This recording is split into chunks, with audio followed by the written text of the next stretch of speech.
कक्षा 10वीं का जो अंग्रेजी का पेपर है वो 6 अप्रैल 2022 को होने वाला है।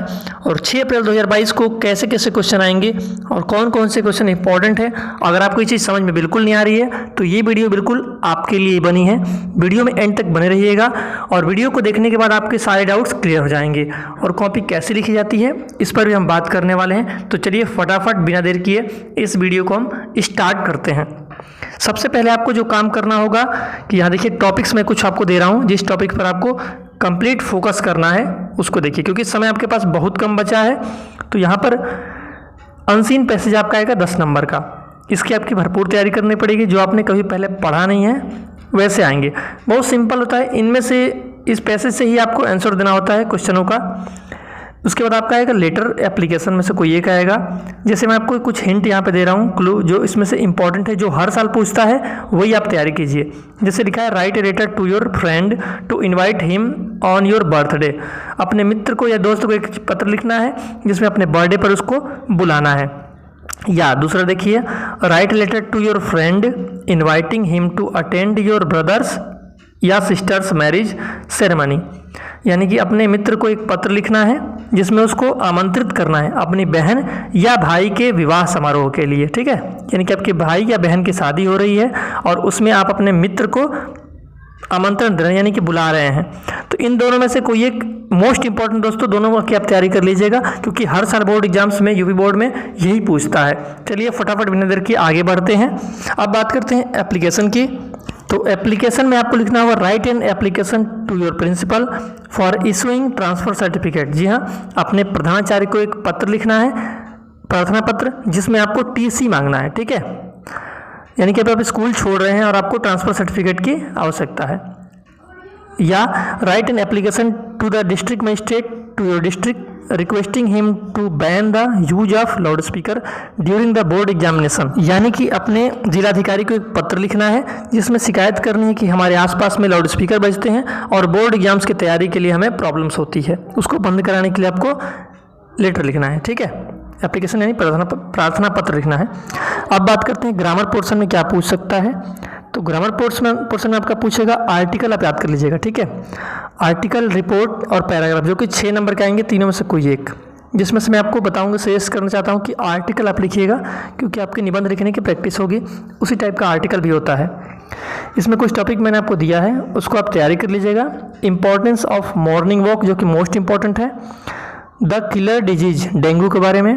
उसके बाद need for road safety, road safety के बारे में आपको लिखना है। आगे देखिए रीऑर्डरिंग सेंटेंस आएगा, यानी कि कुछ जंबल वर्ड्स रहेंगे आगे पीछे, उसको आपको सेंटेंस बनाना है अरेंज करके, ठीक है। उसके बाद एक्टिव वॉइस, पैसिव वॉइस आता है, साथ ही में नरेशन भी आता है। उसके बाद पार्ट ऑफ स्पीच में आपको याद करना पड़ेगा, मतलब पढ़ना पड़ेगा प्रीपोजिशन, आर्टिकल और स्पेलिंग। आर्टिकल आपको पता है ए एन और द होता है, स्पेलिंग आपको कुछ याद करने पड़ेंगे। इसके अलावा आपको ट्रांसलेट इनटू इंग्लिश की प्रैक्टिस करना होगा दोस्तों, यानी कि 5 नंबर का, जो कि टेंस से आपको रिलेटेड ट्रांसलेशन आपको सीखना पड़ेगा, प्रैक्टिस करना पड़ेगा। इसके अलावा आपको पैसेज, 2 क्वेश्चन आएंगे पैसेज से, जो कि 4 नंबर के रहेंगे। आपको इस पैसेज की कैसे तैयारी करना पड़ेगा, यानी कि आपकी बुक से आएगा, ठीक है। तो बुक से आपका जो पैसेज आएगा उसकी तैयारी आपको कैसे करनी है, तो मैं आपको सजेस्ट करना चाहूँगा क्लास 10th में जो आपका प्रोज है, पोइट्री है और सप्लीमेंट्री है, इनसे 3-3 चैप्टर की आप तैयारी कीजिएगा और कम से कम 3-3 या 4-4 बस पैसेज आपको पढ़ने हैं, ठीक है। इसी में से आपका फंस जाएगा और आपका क्वेश्चन अच्छे आएंगे और अच्छे मार्क्स लेकर आप आ जाएंगे। ज़्यादा पढ़ने की कोई आवश्यकता आपको नहीं है।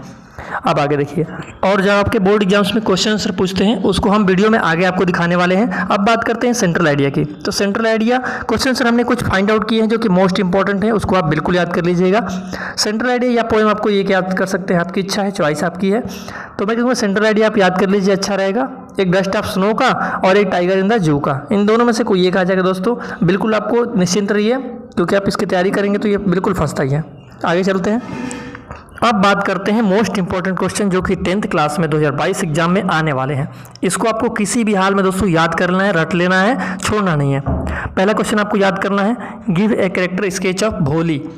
भोली का कैरेक्टर स्केच इंपॉर्टेंट है दोस्तों। इसके साथ ही आप लेंचो का कैरेक्टर स्केच भी याद कीजिएगा, और साथ ही में जितने भी कैरेक्टर स्केच आप सारे याद कर लीजिए कि कोई ना कोई एक जरूर फंसेगा और अच्छे नंबर देके जाएगा आपको। एनी फ्रैंक का आप कैरेक्टर स्केच याद कर सकते हैं। ये 3 आपके कैरेक्टर स्केच है, तीनों याद कर लीजिएगा, छोड़िएगा मत बिल्कुल। चौथा क्वेश्चन आता है which incident touched Bholi heart the very first day at school. 5 number question आपका है what ruined Matilda, give reasons for your answer. 6 number question आपका है according to Nelson Mandela what is freedom. 7वां क्वेश्चन है draw a character sketch of Valli. 8वां है how did baking use to be profitable profession.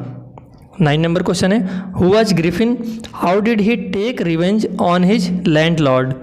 10 number question है what did Griffin do inside the big London store. 11 number question है what does Annie writes in her first essay. इसके अलावा आपको ये सारी चीज़ याद करनी होंगी। इसके अलावा आपका एक पूछेगा मैचिंग पूछेंगे कुछ वर्ड्स के लिए, उसके लिए आपको कम से कम 20 या 25 वर्ड याद करना पड़ेगा और मैचिंग आपकी तैयारी करनी पड़ेगी, इससे आपके फुल मार्क्स आ सकते हैं। आई होप ये सारी चीज़ें आपको समझ में आ गया होगा। वीडियो पसंद है तो छोटा सा लाइक बटन, और चैनल पर पहली बार विजिट किए तो चैनल को सब्सक्राइब करके बेल आइकन को हिट कर लीजिएगा। मिलता है नए वीडियो में, तब तक के लिए thank you so much for watching this full video. जय हिंद, वंदे मातरम।